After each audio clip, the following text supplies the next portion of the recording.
Welcome to this episode of Toronto Blue Jays Update. Before we get rolling here, make sure you hit that subscribe button, smash the like, and drop your opinions in the comments section below. We want to hear what you think about everything we're covering today.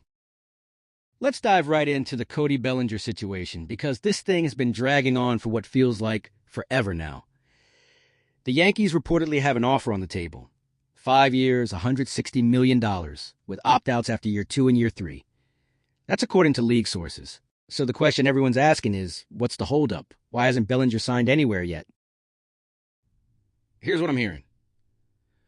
Bellinger is still looking for that longer-term deal with a higher annual value, similar to what people thought Kyle Tucker would get, or what Bo Bichette ended up getting with the Mets. Instead, we're seeing shorter terms with higher AAVs becoming the trend.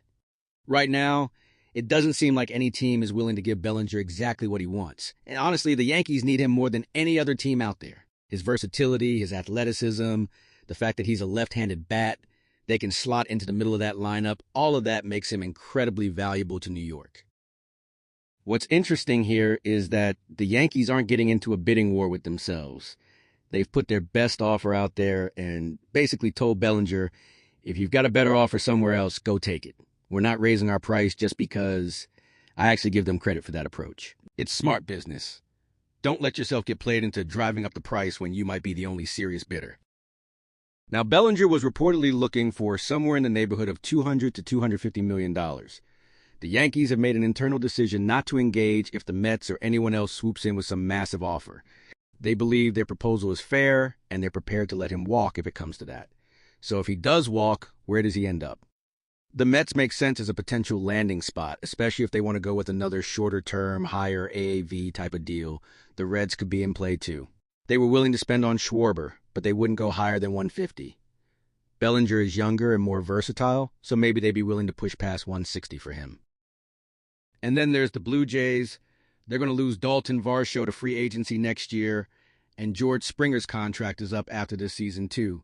They could use Bellinger as their center fielder and have some flexibility in the outfield moving forward. They went hard after Tucker, so clearly they're willing to spend. They've seen Bellinger plenty in the American League East. The question is whether they view him as the right fit at the right price. Here's the thing about the opt-outs. Some people look at them and think the player isn't committed to the team. I don't see it that way at all. Opt-outs give the player some control, some power, in a system where teams usually have all the leverage. If Bellinger has 2 great years, he can opt out at 32 or 33 and hit free agency again, maybe get another 3-year deal at a high AAV. If he has 2 bad years, that $160 million is still sitting there guaranteed. It's protection and opportunity at the same time. Bellinger didn't opt out with the Cubs because he didn't have a good season. He opted into those last 2 years at $20 million per because it made sense.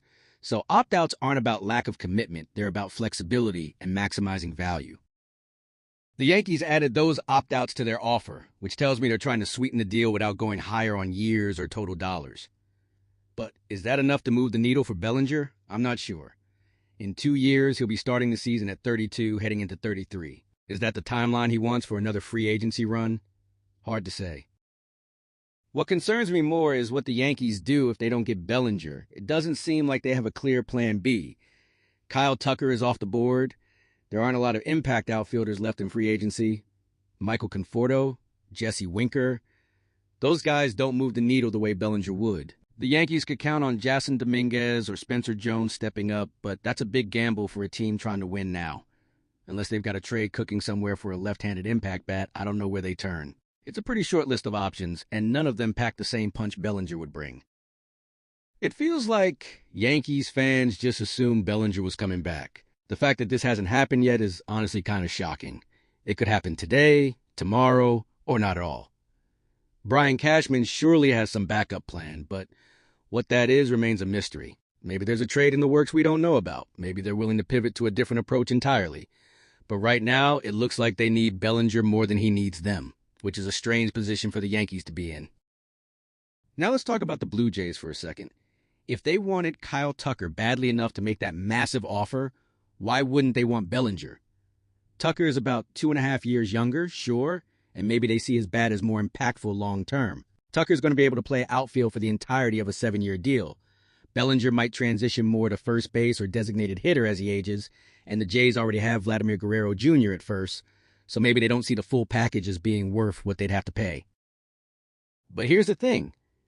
At 160 with the Yankees, the Blue Jays could come in at 175, which is literally half of what they offered Tucker, and for fewer years.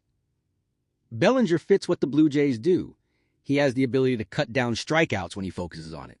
His defense is still elite whether he's playing center, left, or right field. He brings versatility and a left-handed bat. So why aren't they in on him? Maybe the front office just doesn't like him as much as they like Tucker. Maybe their models tell them something different. Maybe they see something in his game from playing against him in the AL East that gives them pause. It's possible they took that money they were willing to spend on Tucker and just decided not to reallocate it. We've seen that before. Remember when the Reds didn't sign Schwarber? That $300 million didn't magically go to another player. It just disappeared. Maybe the Blue Jays' budget was specifically for Tucker and nobody else. I don't know what owners and front offices are thinking half the time, but it seems like they're not making a play for Bellinger, which is interesting.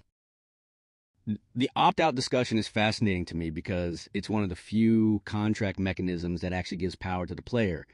Teams love club options, where they control everything. Players rarely get player options. Mutual options almost never get picked up by either side.